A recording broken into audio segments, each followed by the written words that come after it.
Good evening. Nikon has released firmware version 1.10 for the ZR, an update that, while not transformative, does introduce a number of practical changes that will be noticed immediately by working users. It does not, it should be said, resolve every concern. Focus peaking, particularly when view assists are used, remains a point of frustration for some. But there are improvements here that will strengthen the camera's day-to-day reliability, its exposure confidence when shooting in R3D, and its usefulness in more structured, multi-camera workflows. Over the next few minutes, I'll set out what has changed, what has not, and the safest way to update. The main points tonight. The update extends continuous recording time in supported codecs and frame rates. It adds a clearer warning of potential highlight detail loss when shooting R3D NE. It introduces a more production-friendly file naming system. It enables wired LTC timecode input through the 3.5mm mic line connector.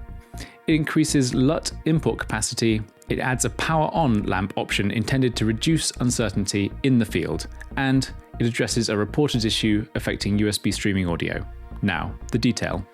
First, recording time.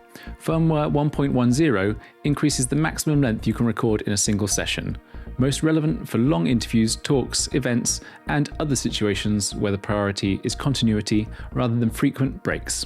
Even for those who will never record the full duration, this is an indication of Nikon's confidence in sustained operation. In short, the camera is being positioned for longer, steadier work.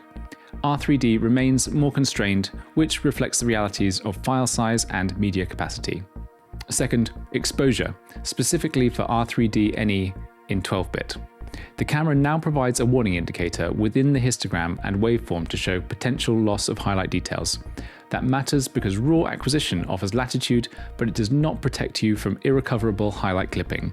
For operators using view assists, this is a more direct signal when the top end is being pushed too far. It is not the full suite of exposure feedback some users associate with RED cameras, but it is a clear, useful step towards greater confidence in image acquisition. Third, a behavioral change that will affect some workflows. You can now select R3D NE 12-bit while using auto mode. Nikon notes that when you do so, the camera will automatically select shooting mode M. So this is better understood as the removal of a limitation rather than the embrace of full automation. Next, file management. Firmware 1.10 adds video file naming, allowing file names to include additional identifiers such as reel number, clip number, and the recording date. It's a modest change, but one with real consequences. Fewer naming collisions, clearer organization across cards and bodies, and less ambiguity when handing material to post-production. Now, the addition that will matter most in certain professional settings.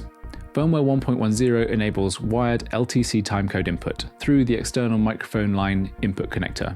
For multi-camera work or any production where synchronization must be dependable, this is a significant improvement. Wireless solutions can be convenient. A physical LTC feed is often preferred when predictability is the priority. It also signals Nikon's intent to support the ZR in more formal production environments.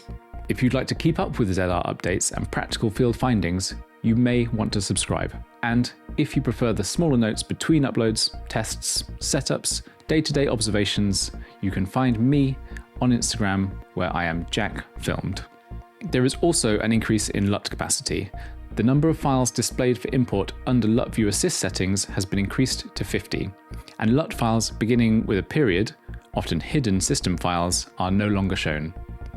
It is a small change, and it reduces friction for those who maintain a broader library of view assists. A small, but potentially very useful change concerns the power on lamp. There is now a setting that allows the power on lamp to remain illuminated while the camera is powered on. It's the sort of detail that can prevent uncertainty, particularly when the camera is packed away, mounted, or otherwise not immediately readable at a glance. And for those using the ZR for streaming, Nikon has said it has addressed an issue where noise could occur in audio during USB live streaming. It is worth being clear about what this update does not do. Most notably, it does not address the focus peaking behavior that many users, particularly those working with cinema lenses while using view assists, have highlighted since launch. Nor does it introduce the broader set of exposure aids some have been calling for. So this is not a reinvention.